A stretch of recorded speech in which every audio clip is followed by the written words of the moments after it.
as I read this, I thought, when I started reading the beginning of it, I thought, why is it that these articles aren't more uh, spread out? Why is it just us? Why is it that when we share these things, this is a great story. This is a great success story.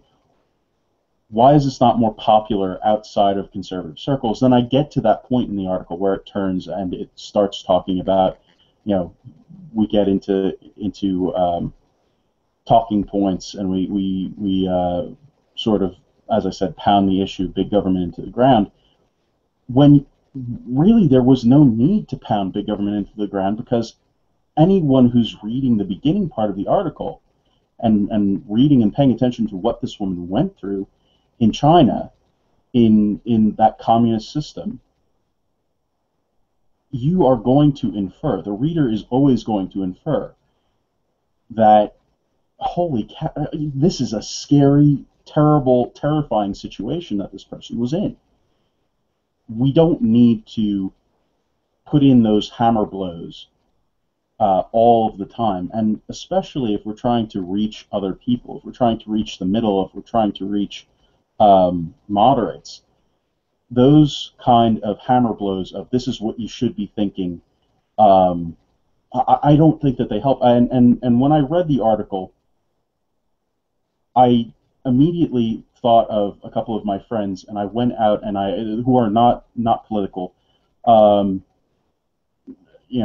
they're interested, they pay attention, but they are not. I wouldn't call them affiliated with any party in particular. Not Democrat, not Republican. No real. I wouldn't say apolitical, but interested. Maybe we'll call them. And I got some. I reached out to them and I asked them for feedback on the article, and what I got back from that, I think it was some very important commentary, basically saying that, hey, don't tell me what to think. I can get it myself. I can grasp it. Just give me the facts, and I'll make that call. Let me read it. Let me see what it's about. And you don't have to tell me what I need to think. I will, I'll just let me read it, and we'll talk about it.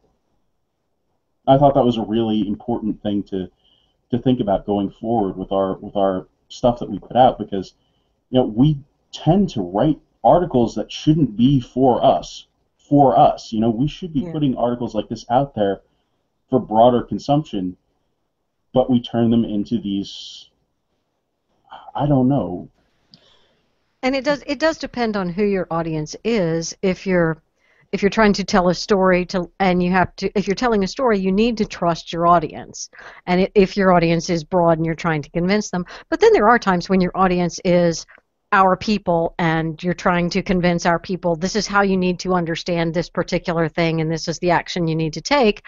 That's one thing, but you're right, we do have a tendency to tell a story and then here's your follow-up lecture, which people would just rather have the story and make the inference on our own. We don't trust our readers.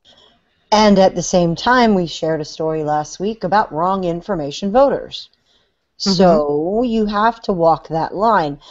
I think what you did, JD, is you self-selected intelligent, able, competent people who can draw those inferences and who were maybe taken aback or offended by the I guess the connect the dots feature that the article has to it.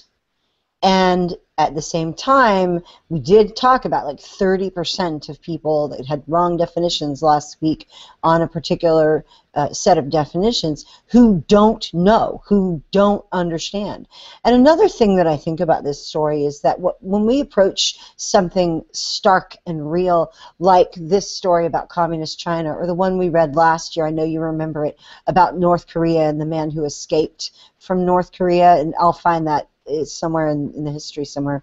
But when we look at that, and then people are attempting to make the parallel to what's happening here, the contrast is still so stark when you think of people banging on the doors and entering your home at will without a search warrant, in America, we just don't see that happens often enough to petrify people. Now, it might happen. It might be happening a lot more than we think it is.